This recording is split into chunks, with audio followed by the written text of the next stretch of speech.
काकींना हे सगळं कळणं. आता सुनेत्रा काकींना मला एवढंच त्या ठिकाणी सांगायचं की राजकारण लय वंगाळ झालेलं आहे. अवतीभोवती जी कोणी लोक आहेत त्यांच्याबद्दलची काळजी आपल्याला घ्यावी लागेल. कार्यकर्ता, पदाधिकारी, आमदार हे आपल्या सर्वांसाठी महत्वाचं आहे.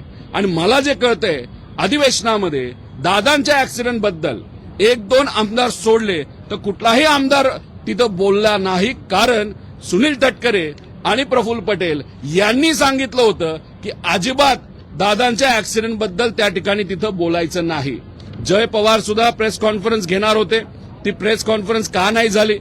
जय लढणारा आहे, शेवटी पवार आहे, मराठी माणूस आहे, पण मग त्याचा आवाज दाबण्याचा कुणी प्रयत्न करतंय का? ती प्रेस कॉन्फरन्स का होत नाही? ह्या सगळ्या गोष्टीकडे बघितल्यानंतर आमचं मत आहे की कुठंतरी हा कट आधीच रचला गेला होता का? त्यानंतर पार्टीवर कंट्रोल करण्याचा हा कुठला तरी हेतू काय लोकांचा होता का? आणि मग दादांचा ऍक्सिडेंट, मग ह्याच्यात म्हणून आम्ही सातत्याने म्हणतोय की क्रिमिनल इन्व्हेस्टिगेशन त्या ठिकाणी व्हावं.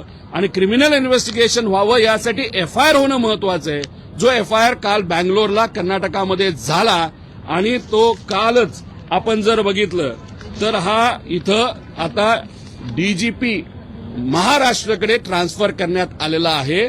आणि शेवटची जर आपण त्या ठिकाणी हे बघितलं तर ह्याच्यामध्ये तिथं सांगण्यात आलेलं आहे की हे सगळं आपल्याकडे आलेलं आहे, आता आपण त्याच्यावर त्या ठिकाणी कारवाई करा. म्हणजे कर्नाटकाच्या पोलिसांकडे आता हा तपास राहिलेला नाही, हा तपास आलेला आहे महाराष्ट्र पोलिसांकडे. आता महाराष्ट्र होम मंत्रालय, पोलीस या बाबतीत काय निर्णय घेतात हे या ठिकाणी आपल्याला बघावं लागेल. पण याच्या मागे, दादांच्या घातपातच्या मागे, नाही तर ऍक्सिडेंटच्या पाठीमागे काय रणनीती होती, काय कट कारस्थान त्या ठिकाणी झालं होतं आणि कुणी रचलं होतं हे बघायचं असेल तर क्रिमिनल इन्व्हेस्टिगेशन होणं हे महत्वाचं आहे, असं आमच्या सगळ्यांचं मत आहे.